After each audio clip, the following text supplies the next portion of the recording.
ಅಂಥವರನ್ನ ಸಚಿವರಾಗಿ ಪ್ರಮಾಣ ವಚನ ಸ್ವೀಕಾರ ಮಾಡಿದ್ದಾರೆ. ಇನ್ನೊಬ್ರು ಜಮೀರ್ ಅಹ್ಮದ್ ಖಾನ್ ವಸತಿ ಸಚಿವರಿದ್ರು ಅವಾಗ. ಅವರದೇ ಪಕ್ಷದ BR ಪಾಟೀಲ್ ಅಂತಕ್ಕಂಥ ಶಾಸಕರು ನೇರವಾಗಿ ವಿಡಿಯೋ ಮಾಡಿ ಮಾತಾಡಿರ್ತಕ್ಕಂಥದ್ದನ್ನು ತಾವೆಲ್ಲರೂ ಕಂಡಿದ್ದೀವಿ. ಅವರ ಭ್ರಷ್ಟಾಚಾರವನ್ನು ನೋಡಿದ್ದೀವಿ.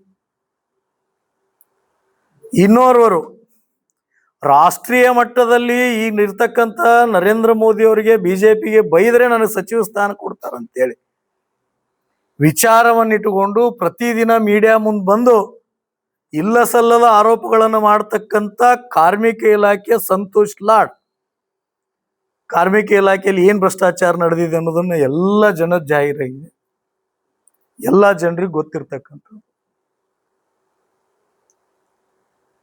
ಏನ್ ಈ ರಾಜ್ಯದ ಮುಖ್ಯಮಂತ್ರಿಗಳು ಏನ್ ಮಾಡಕ್ ಹೊರಟಿದ್ದೀರಿ?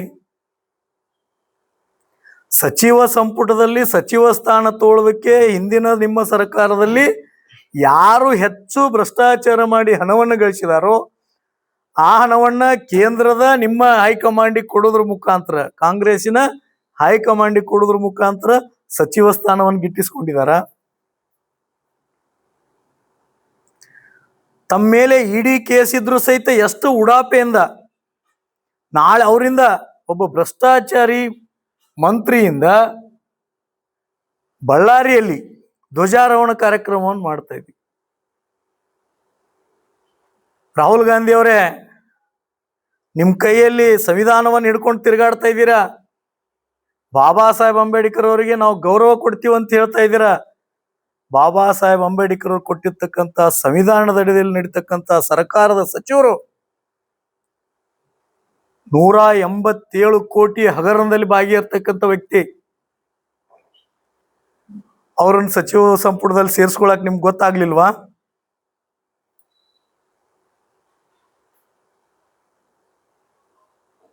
ಮಾನ್ಯ ಮುಖ್ಯಮಂತ್ರಿಗಳು ಇವರೆಲ್ಲರೂ ಸಚಿವರದ್ದು ಒಂದ್ ಕಡೆ ಆದ್ರೆ ಮಾನ್ಯ ಮುಖ್ಯಮಂತ್ರಿಗಳದ್ದು ರಿಯಲ್ ಎಸ್ಟೇಟ್. ಬಿಡದಿ ಒಂದೇ ಟಾರ್ಗೆಟ್. ರಾಜ್ಯದಲ್ಲಿ ಬರ ಇದೆ, ಅದರ ಕಡೆ ಗಮನ ಹರಿಸ್ತಾ ಇಲ್ಲ. ರಾಜ್ಯದಲ್ಲಿ ಶಿಕ್ಷಣ ಕುಂಠಿತವಾಗ್ತಾ ಇದೆ, ಅದರ ಕಡೆ ಯಾವುದೇ ಗಮನವಿಲ್ಲ. ರಾಜ್ಯದಲ್ಲಿರ್ತಕ್ಕಂಥ ಪ್ರತಿಯೊಬ್ಬ ಜನರ ವ್ಯವಸ್ಥೆ ಅಸ್ತವ್ಯಸ್ತತೆ ಆಗ್ತಾ ಇದೆ ಇವತ್ತು, ಜೀವನ ನಿರ್ವಹಣೆ. ಅದರ ಕಡೆ ಯಾವುದೇ ವಿಚಾರ ನೀಡದೇನೆ ಬಿಡದಿ ಬಗ್ಗೆ ಫೋಕಸ್. ಏನ್ ರಿಯಲ್ ಎಸ್ಟೇಟ್ ಸರ್ಕಾರನ ಇದು? ಭಾರತೀಯ ಜನತಾ ಪಾರ್ಟಿ ವಿಜಯಪುರ ಜಿಲ್ಲೆಯಿಂದ ನೇರವಾಗಿ ಮುಖ್ಯಮಂತ್ರಿಗಳಿಗೆ ನಿಮ್ಮ ಸಚಿವ ಸಂಪುಟದಲ್ಲಿ ಇರ್ತಕ್ಕಂಥ ಬಿ ನಾಗೇಂದ್ರ ಅವರ ರಾಜೀನಾಮೆ ಆಗಬೇಕು.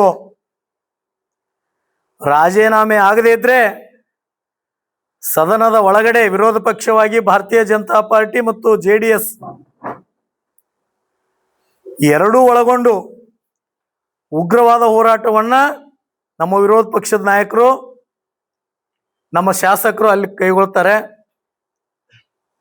ನೀವೇನಾದ್ರೂ ಇವತ್ತು ಅವ್ರ ರಾಜೀನಾಮೆಯನ್ನು ತೋಳದೇ ಇದ್ರೆ ಇಡೀ ರಾಜ್ಯದಲ್ಲಿರ್ತಕ್ಕಂಥ ಪ್ರತಿಯೊಬ್ಬ ಜನರು ಸಹಿತ, ಪ್ರತಿಯೊಬ್ಬ ಮತದಾರರು ಸಹಿತ ಭಾರತೀಯ ಜನತಾ ಪಾರ್ಟಿ ಎಲ್ಲ ಕಾರ್ಯಕರ್ತರು ಬೀದಿಗಿಳಿದು ಹೋರಾಟ ಮಾಡ್ತೀವಿ. ನಿಮಗೆ ಸರ್ಕಾರ ನಡೆಸೋದಕ್ಕೆ ಜನರು ಓಟ್ ಹಾಕಿರೋದು ಭ್ರಷ್ಟಾಚಾರ ಮಾಡಕ್ಕಲ್ಲ, ಭ್ರಷ್ಟಾಚಾರಿಗಳನ್ನ ಸಚಿವ ಸಂಪುಟದಲ್ಲಿ ಕರ್ಕೊಂಡು ಹಣ ಗಳಿಸೋದಕ್ಕಲ್ಲ. ರಾಜ್ಯದ ಜನ ಒಳ್ಳೇದು ಮಾಡ್ಲತ್ತ ಓಟ್ ಹಾಕಿದ್ದಾರೆ ನಿಮ್ಗೆ. ಮಾನ್ಯ ಮುಖ್ಯಮಂತ್ರಿಗಳೇ, ತಾವ್ ಯಾವುದೋ ಒಂದು ಬರದಲ್ಲಿದ್ದೀರಾ. ಈ ರಾಜ್ಯದ ಜನ ಯಾರನ್ನು ಯಾವಾಗ ಇಳಿಸ್ಬೇಕು, ಏನ್ ಮಾಡ್ಬೇಕು ಅನ್ನೋದು ಗೊತ್ತಿರ್ತಕ್ಕಂಥ ವ್ಯಕ್ತಿಗಳು. ಮತದಾರ ಈಗಾಗಲೇ ತಯಾರಿ ಮಾಡ್ತಾ ಇದ್ದಾರೆ.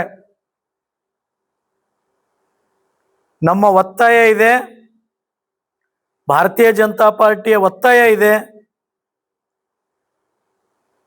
ನಾಗೇಂದ್ರ ಅವರ ರಾಜೀನಾಮೆಯನ್ನು ತೆಗೆದುಕೊಳ್ಳದೆ ಇದ್ರೆ ಇಡೀ ರಾಜ್ಯದಲ್ಲಿ ನಿಮ್ಮ ಯಾವುದೇ ಶಾಸಕರು, ಸಚಿವರು ಯಾವುದೇ ಕಾರ್ಯಕ್ರಮದಲ್ಲಿ ಭಾಗವಹಿಸದ ರೀತಿಯಲ್ಲಿ ಭಾರತೀಯ ಜನತಾ ಪಾರ್ಟಿ ಹೋರಾಟ ಮಾಡುತ್ತೆ. ಅದಕ್ಕಾಗಿ ಭಾರತೀಯ ಜನತಾ ಪಾರ್ಟಿ ವಿನಂತಿ ಮಾಡ್ಕೋತೀವಿ, ಇವತ್ತೇ ಸಾಯಂಕಾಲದ ಒಳಗಾಗಿ ಯಾರು ಹಗರಣದಲ್ಲಿರ್ತಕ್ಕಂಥ ನಿಮ್ಮ ಸಚಿವರಿದ್ದಾರೆ, ಹಗರಣದಲ್ಲಿ ಭಾಗಿಯಾಗಿದ್ದಾರೆ, ಒಬ್ಬ ಸರ್ಕಾರಿ ಅಧಿಕಾರಿ ನೀವು ಮಾಡಿರ್ತಕ್ಕಂಥ ಭ್ರಷ್ಟಾಚಾರಕ್ಕೆ ಆತ್ಮಹತ್ಯೆ ಮಾಡಿಕೊಂಡಿದ್ದನ್ನು ನೀವು ನೋಡಿದಿರಿ, ರಾಜ್ಯದ ಜನ ನೋಡಿದೆ.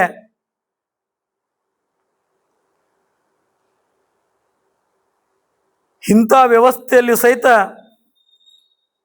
ಅಂತ ವ್ಯಕ್ತಿಗಳನ್ನು ನೀವು ಸಚಿವ ಸಂಪುಟದಲ್ಲಿ ಸೇರಿಸ್ಕೋತೀರಂದ್ರೆ ಈ ರಾಜ್ಯವನ್ನ ಯಾವ ವ್ಯವಸ್ಥೆ ಕತ್ತೊಯ್ದುಕೊಂಡು ಹೋಗ್ಬೇಕಂತ ವಿಚಾರ ಮಾಡಿದ್ದೀರಿ ನೀವು.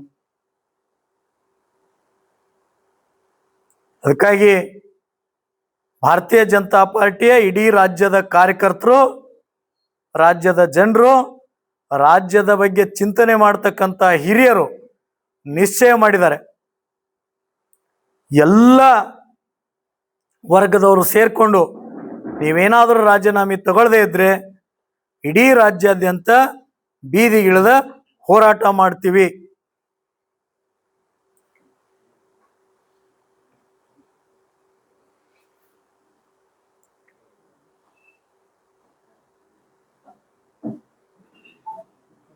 ಯಾವುದೇ ರೀತಿ ಭ್ರಷ್ಟಾಚಾರದ ಕುರಿತಾಗಿ ಯಾವುದು ಇದೇ ಇಲ್ಲ. ಇದು ರಾಜಕಾರಣ ಮಾಡ್ತಾ ಇದ್ರೆ ಒಂದು ಇದ್ರ ಮೇಲೆ ನಾವು ಹೇಳೋದಲ್ಲ, ಮಾಧ್ಯಮದಲ್ಲಿ ಅವ್ರು ಏನ್ ಭ್ರಷ್ಟಾಚಾರ ಮಾಡಿದ್ದಾರೆ ಅವ್ರ ಮೇಲೆ 36 ಕೇಸ್ಗಳಿದೆ. ಈಗಾಗಲೇ 36 ಕೇಸ್ಗಳು ನಡೀತಾ ಇದೆ. ಆಮೇಲೆ ಸರ್ಕಾರ ಇಲಾಖೆಯಿಂದ ಹೋಗ್ತಕ್ಕಂಥ ಹಣ ಎಲ್ಲಿ ಹೋಗಿದೆ ಅನ್ನೋದು ಪರಿಪೂರ್ಣವಾಗಿ ಇಡಿ ಕೈಯಲ್ಲಿ ಸಿಕ್ಕಿದೆ, ಇಡಿ ಬಹಿರಂಗಪಡಿಸಿದೆ. ಇದಾಗಿಯೂ ಭ್ರಷ್ಟಾಚಾರ ನಡೆದಿಲ್ಲ ಅಂದ್ರೆ ಎಷ್ಟು ಬಂಡತನದಲ್ಲಿದ್ದಾರೆ ಕಾಂಗ್ರೆಸ್ಸಿನ ನಾಯಕರಂತ.